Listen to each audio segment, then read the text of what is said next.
चलिए गाइस चलते हैं और बात करते हैं chemical properties of aldehyde and ketones, जिसमें हम फर्स्ट केमिकल प्रॉपर्टी पढ़ने वाले हैं न्यूक्लियोफिलिक एडिशन रिएक्शन, जिसे शॉर्टकट में हम लोग NAR भी कहते हैं। सो गाइस आज के सेशन में हम लोग देखेंगे mechanism of nucleophilic addition reaction का। जैसे फॉर एग्जांपल अगर मेरे पास है कोई carbonyl compound, we have carbon double bond oxygen.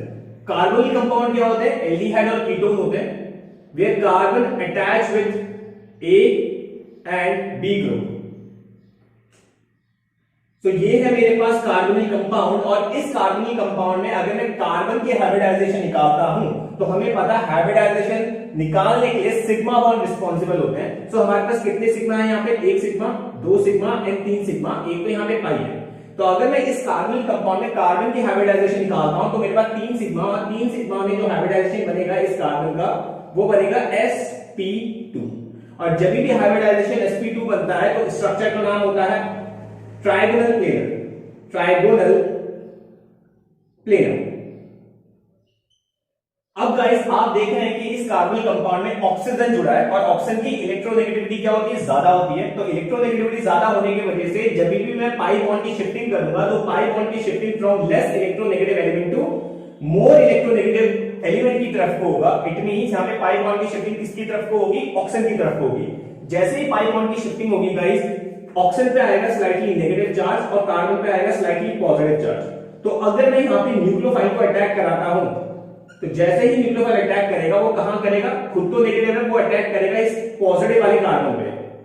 जैसे ये पॉजिटिव वाले कार्बन पे अटैक करेगा गाइस, ये रिएक्शन कहलाएगी स्लो स्टेप। क्या कहलाएगी? स्लो स्टेप ये रिएक्शन कहलाएगी। और आपको पता है जो रिएक्शन स्लो स्टेप होती है we call it rate determining step. अब जैसे ही न्यूक्लियोफाइल अटैक करेगा गाइस, हमें क्या मिलेगा? हमें मिलेगा carbon, we have A group, we have B group, we have oxygen carrying a negative charge, और हमें यहां पे क्या मिलेगा? न्यूक्लियोफाइल मिलेगा गाइस। सो हमें ये जो मिला इसे हम लोग कहते हैं इंटरमीडिएट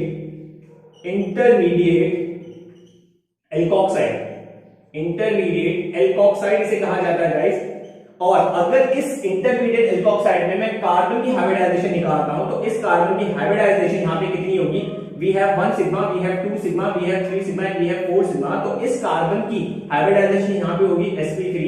और जब भी हाइब्रिडाइजेशन आपकी sp3 होती है, वी नो दैट कि स्ट्रक्चर का नाम होता है यहां पे टेट्राहेड्रल।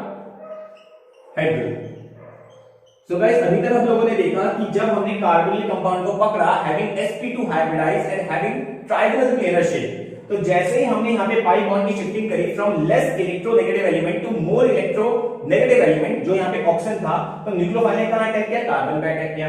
जैसे ही अटैक किया वो स्टेप आपका कहलाएगा स्लो स्टेप, और स्लो स्टेप को हम लोग यहां पे कहते हैं रेट डिटरमाइनिंग स्टेप। जैसे ही न्यूक्लियोफाइल ने अटैक किया, हमारा sp2 हाइब्रिडाइज कन्वर्ट हो गया sp3 हाइब्रिडाइजेशन में, और ट्राइगोनल प्लेनर कन्वर्ट हो गया टेट्राहेड्रल में, और हमें क्या मिला? एक इंटरमीडिएट प्रोडक्ट मिला व्हिच वी कॉल्ड एल्कोक्साइड। अब गाइस इस इंटरमीडिएट प्रोडक्ट में हम किसका अटैक कराएंगे? प्रोटॉन का अटैक कराएंगे, H पॉजिटिव का अटैक कराएंगे। ये प्रोटॉन कहां से आएगा गाइस? ये प्रोटॉन आएगा रिएक्शन मीडियम से। कहां से आएगा? रिएक्शन मीडियम से आएगा। ऐसा क्यों? ये इसलिए रिएक्शन मीडियम से आएगा क्योंकि ये क्या चाहेगा? ये चाहेगा कि ये इंटरमीडिएट एल्कोक्साइड को न्यूट्रल बना सके। क्या बोला मैंने कहा जैसे ही आपका इंटरमीडिएट एल्कोक्साइड यहां पे फॉर्म हुआ, आप क्या करोगे? प्रोटॉन के साथ उसका रिएक्शन कराओगे। ये प्रोटॉन कहां से आएगा? ये प्रोटॉन आएगा रिएक्शन मीडियम से, ताकि ये इस कंपाउंड को क्या बना सके? न्यूट्रल बना सके। तो ये आपका H पॉजिटिव, और आपको पता है ये H पॉजिटिव कहां जाके अटैक करेगा? ये अटैक करेगा इस ऑक्सीजन पे गाइस, और जैसे ही अटैक करेगा ये रिएक्शन कहलाएगी फास्ट। ये क्या कहलाएगी? फास्ट स्टेप कहलाएगी गाइस। और हमें क्या मिलेगा? हमें मिलेगा carbon with nucleophile attach with A group, B group and we have OH guys. हमें क्या मिलेगा? OH। तो इस तरीके से न्यूक्लियोफाइल ने यहां पे क्या किया? अटैक किया, फिर देन प्रोटॉन को एक्सेप्ट करके अपने आप को क्या बनाया? न्यूट्रल। तो कंक्लूजन यहां पे क्या है गाइस? कंक्लूजन यहां पे ये है, फर्स्ट कंक्लूजन कि पहले तो ये sp2 से कन्वर्ट हुआ sp3 पे, सेकंड ट्राइगोनल प्लेनर से कन्वर्ट हुआ टेट्राहेड्रल पे, थर्ड यहां पे जो हमें प्रोटॉन मिला वो प्रोटॉन कहां से आया? रिएक्शन मीडियम से आया, ताकि वो इस आयन को क्या बना सके? न्यूट्रल बना सके। तो चलिए मूव करता हूं, कंक्लूजन देखते हैं। सो गाइस अगर मैं बात करता हूं कंक्लूजन की, तो फर्स्ट कंक्लूजन यहां पे ये था कि हमने देखा कि हमारा जो sp2 हाइब्रिडाइज था वो कन्वर्ट हो गया sp3 हाइब्रिडाइज में। सेकंड पॉइंट हमने यहां पे देखा कि हमारा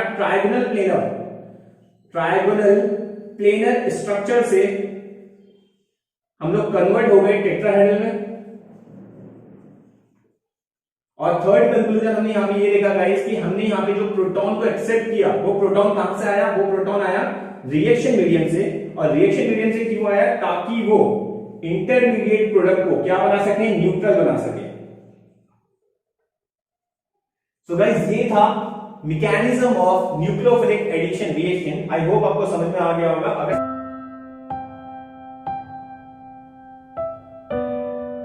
तो चलिए गाइस चलते हैं और बात करते हैं reactivity of nucleophilic addition reaction.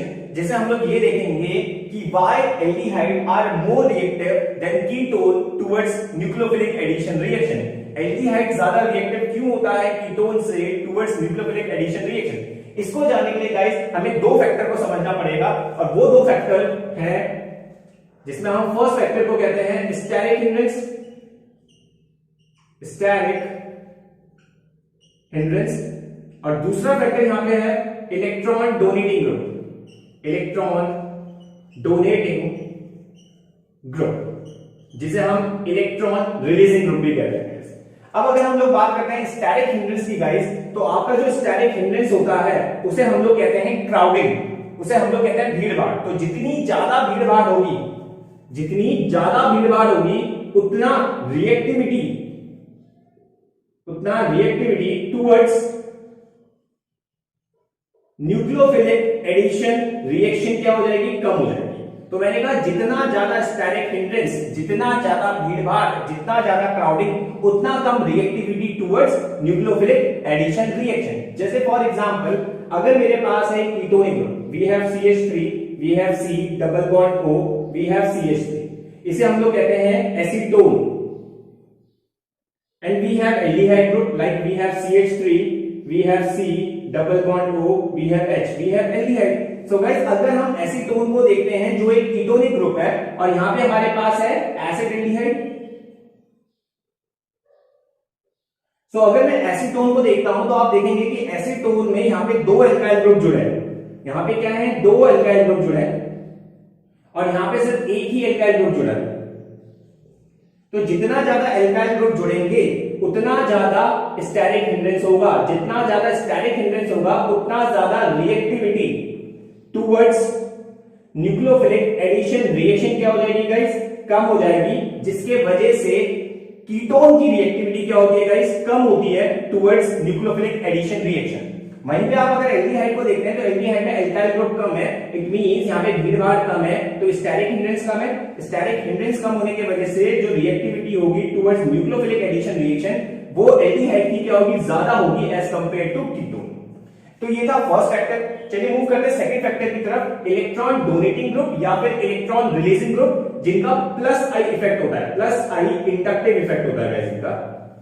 अब ये इलेक्ट्रॉन डोनेटिंग ग्रुप क्या क्या होते हैं गाइस? इलेक्ट्रॉन डोनेटिंग ग्रुप होते हैं आपके मिथाइल, आपके इथाइल, आपका प्रोपाइल, मिथॉक्सी, इथॉक्सी। सो गाइस अगर हम बात करते हैं इलेक्ट्रॉन डोनेटिंग ग्रुप की, इलेक्ट्रॉन रिलीजिंग ग्रुप की, जिनका प्लस आई इंडक्टिव इफेक्ट होता है, जैसे ethyl, methyl, propyl, methoxy, ethoxy, तो गाइस यहां पे क्या होता है? ये इलेक्ट्रॉन रिलीजिंग ग्रुप जितने ज्यादा जुड़े होंगे, इलेक्ट्रॉन रिलीजिंग ग्रुप जितने ज्यादा जुड़े होंगे, इलेक्ट्रॉन रिलीजिंग ग्रुप जितने ज्यादा जुड़े होंगे उतना कम हमारी रिएक्टिविटी हो जाएगी टुवर्ड्स न्यूक्लियोफिलिक एडिशन रिएक्शन। जैसे फॉर एग्जांपल अगर मैं लेता हूं कोई ketonic group, we have CH3, we have C double bond O, we have CH3, हमारे पास है एसीटोन। वहीं पे मैं एक एल्डिहाइड ले लेता हूं, we have CH3, we have C double bond O, we have H। So guys अगर हम इन दोनों स्ट्रक्चर्स को देखते हैं तो हमें पता है कि यहां पे कीटोनिक ग्रुप में प्लस आई ग्रुप ज्यादा जुड़े हैं, दो प्लस आई ग्रुप जुड़े हैं, तो यहां पे प्लस आई ग्रुप क्या है? ज्यादा। इट मींस यहां पे इलेक्ट्रॉन रिलीजिंग ग्रुप क्या है? ज्यादा। तो इलेक्ट्रॉन रिलीजिंग ग्रुप जितने ज्यादा जुड़े होंगे उतना रिएक्टिविटी कम हो जाएगी न्यूक्लियोफिलिक एडिशन रिएक्शन में न्यूक्लियोफाइल की।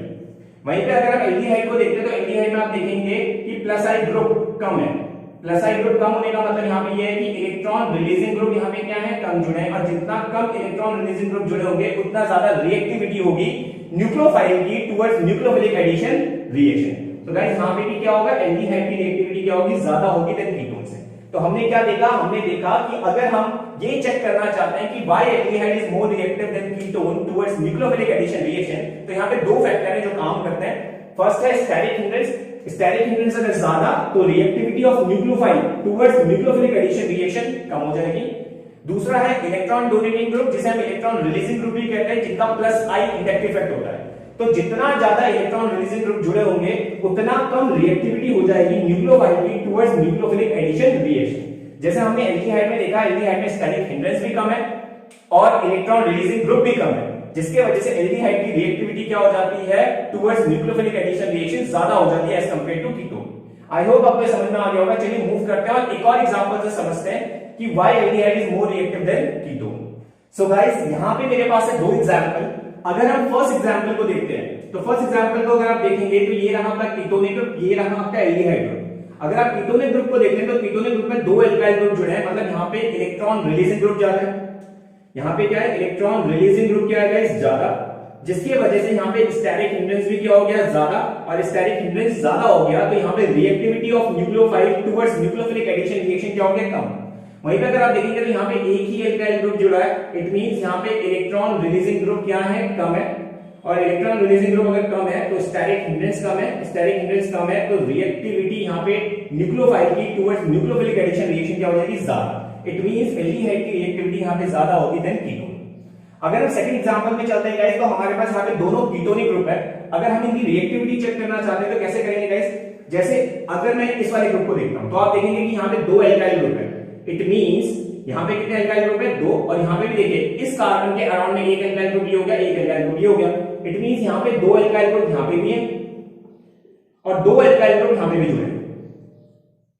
अब अगर एल्काइल ग्रुप सेम है तो it means electron releasing group दोनों का, इलेक्ट्रॉन रिलीजिंग ग्रुप इसका और इसका क्या हो जाएगा, सेम हो जाएगा।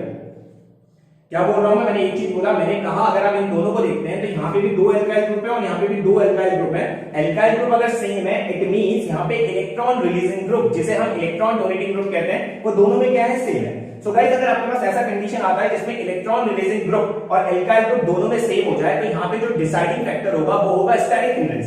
जैसे अगर आप इसमें देखते हैं तो यहाँ पे स्टेरिक हिंड्रेंस कम है, तो स्टेरिक हिंड्रेंस कम होने का मतलब यहाँ पे ये है कि इसकी reactivity towards nucleophilic addition reaction ज्यादा होगी। वहीं पे अगर आप इसको देखते हैं तो देखिए यहाँ पे क्राउडिंग बहुत ज्यादा है, इट मींस यहाँ पे स्टेरिक हिंड्रेंस बहुत ज्यादा है, तो स्टेरिक हिंड्रेंस ज्यादा हो गया तो रिएक्टिविटी क्या हो जाएगी, कम। तो यहाँ पे कौन ज्यादा रिएक्टिव होगा, ये वाला कीटोन ज्यादा रिएक्टिव होगा देन ये वाले कीटोन से।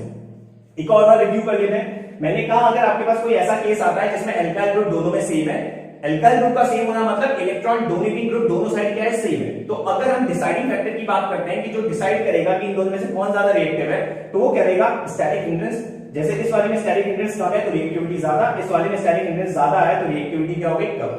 सो गाइस ये था reactivity of nucleophilic addition reaction. I hope आपको समझ में आ गया होगा।